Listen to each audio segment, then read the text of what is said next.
All right, you guys ready for the last tip? Tip number 3 on how you stop weight regain.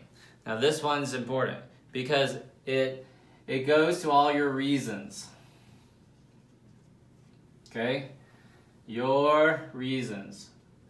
Now when I asked about weight regain, why did you regain the weight? I got all sorts of reasons, yeah? I went through a divorce. I lost my job. My mom got sick. I was in a car wreck. Lots of problems like that. I got into a car wreck. Now this thing's going to be this is going to be hard for a lot of people to hear, but hear me out, all right? Super important if you want to stop your weight regain. Now, your reasons are what? Blank. Fill in the blank. What do you think I'm going to say? Your reasons are what? See how well you know Dr. V. Excuses? What do you think? Lies? Myths? All your reasons.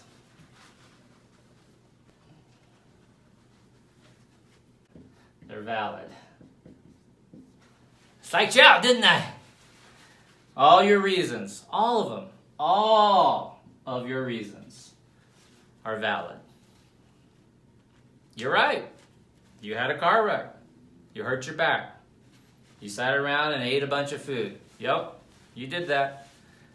That's a valid reason. Your mom got cancer. I get it. My dad got cancer at 65. He died. Valid reasons. You know, your son got hooked on drugs. Valid. Your boss is a jerk. Valid. Now, why is this important? It's because if you listen to other gurus, these other gym heads, these other people who are going to tell you hit the gym, they're all telling you what? No excuses, man! No excuses!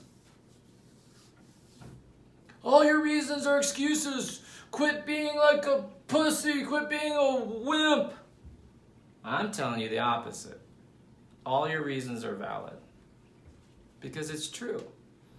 Because it happened to you. Right? Now, Louise Hay said something very powerful, and it really changed my life. So I'd like to share it with you, Louise Hay. She said, we are never right or wrong. There is no right or wrong. You're never wrong. People are only doing the best that they can with what they know. So you're only doing the best you know. When I heard that, I was like, wow, that is powerful.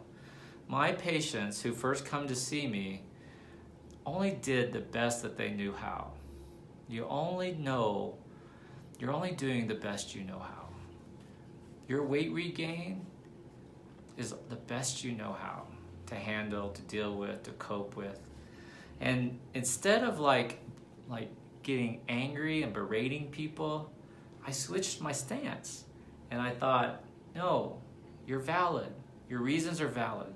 You lost your job, you couldn't afford healthy foods, you couldn't complete your insurance requirements, you didn't have a babysitter. Those are all valid reasons because it's the best you know. And then I started thinking, well, what if the weight regain is because the surgeons aren't teaching people what the right things to do? Think about that. Maybe, remember that curve? The weight loss never gets down to BMI of 25 because we didn't teach patients the proper ways to think and act and the proper things to eat.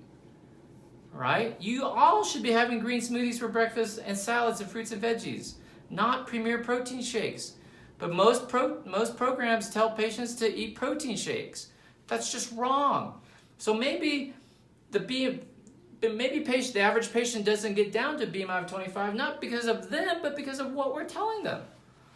Which then made me think that maybe the reason why people are regaining weight is because we're not telling them the right things to do, coping skills, etc., right? So, I want you to understand that I believe that your reasons are valid, but I'm going to bitch slap you the other way real quick. Pity is a drug. Now, while I love you, and I know that your reasons are valid, I'm going to tell you, all this pity that you're seeking because you regained the weight, because it didn't work for you, because boo-hoo, it's a drug. You're addicted to this shit.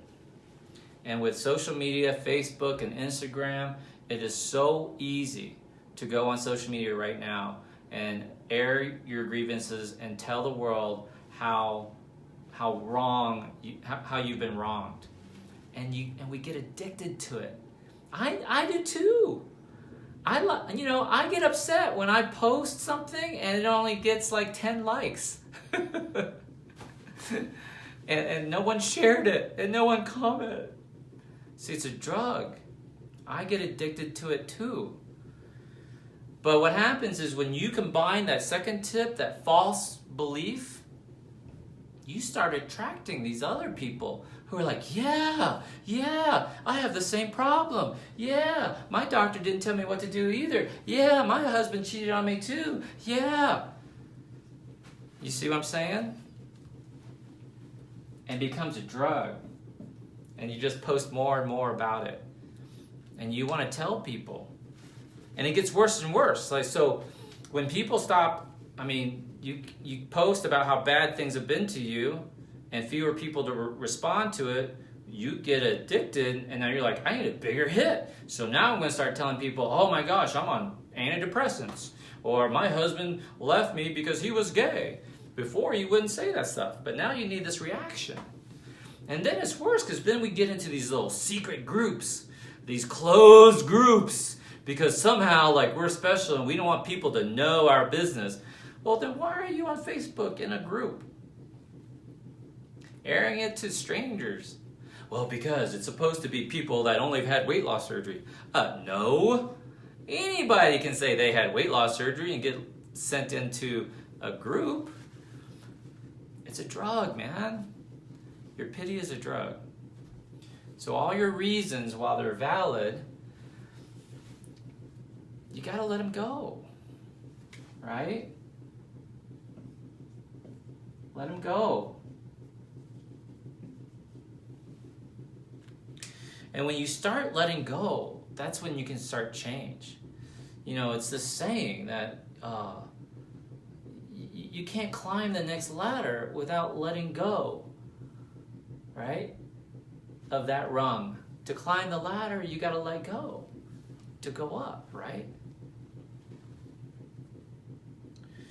And it doesn't matter if it's financial success, emotional success, spiritual success, weight loss success. You got to let go of what you know and go and reach. Let go of those reasons so you can reach. And I get it. When you're up in the air on a ladder and you're holding on to a rung, it's really comforting. It's really comfortable. You don't want to let go. It's scary to let go. Because all those reasons are what got you so much attention. Because if you could say, hey man, you don't understand how mean this person was to me. I deserve this dessert or this pie or this chocolate or whatever. Or I deserve to lay on the couch all day long. Right? So what happens is there's a feedback loop.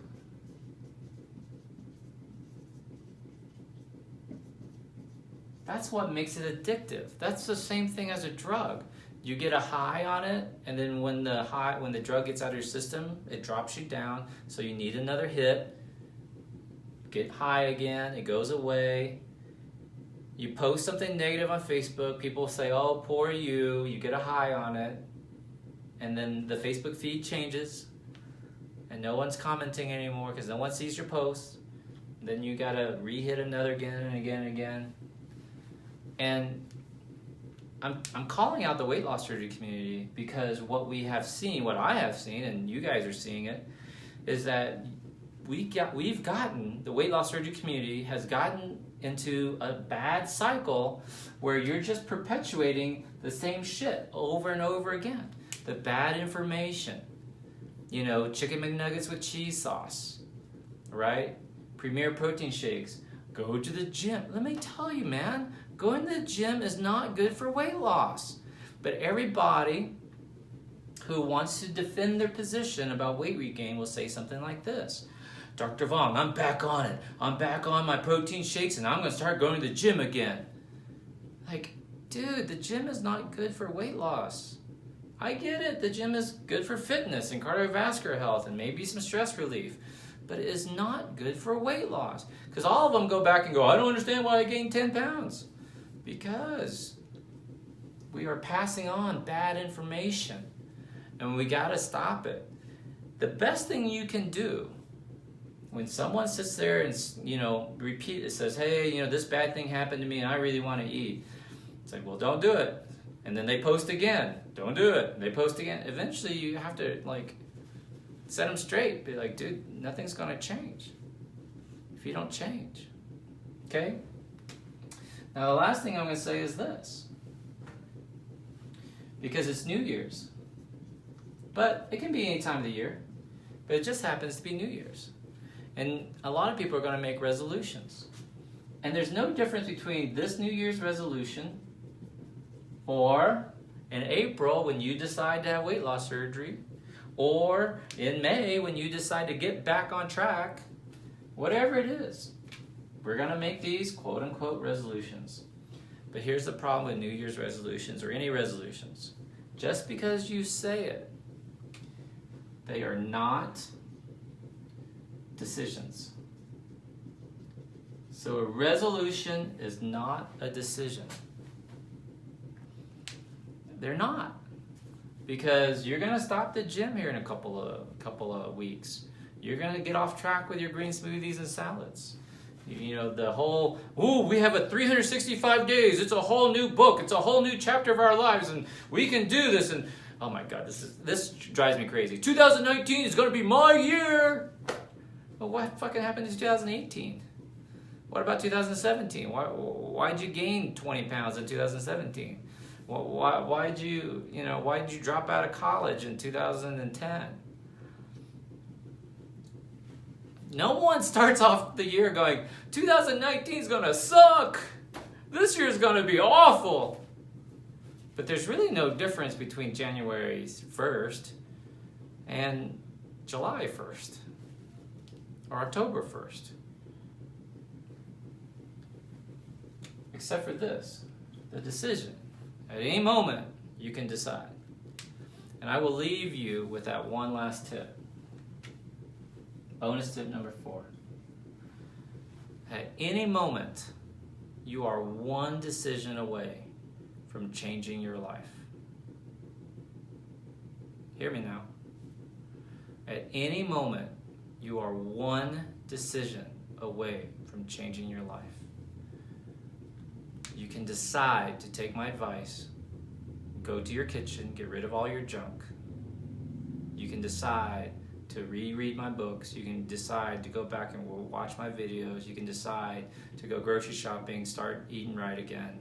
You can decide to tell yourself that you're stronger and more powerful than food. You can decide to look up Louise Hay on YouTube. You can decide to make your health and wellness a priority in your life. Because if you don't decide, not deciding is also a decision. Not choosing is also a decision. Remember that. Also remember that I love you and I'm always here to support you. Thank you guys very much for your love and your support and for watching me. I love you very much.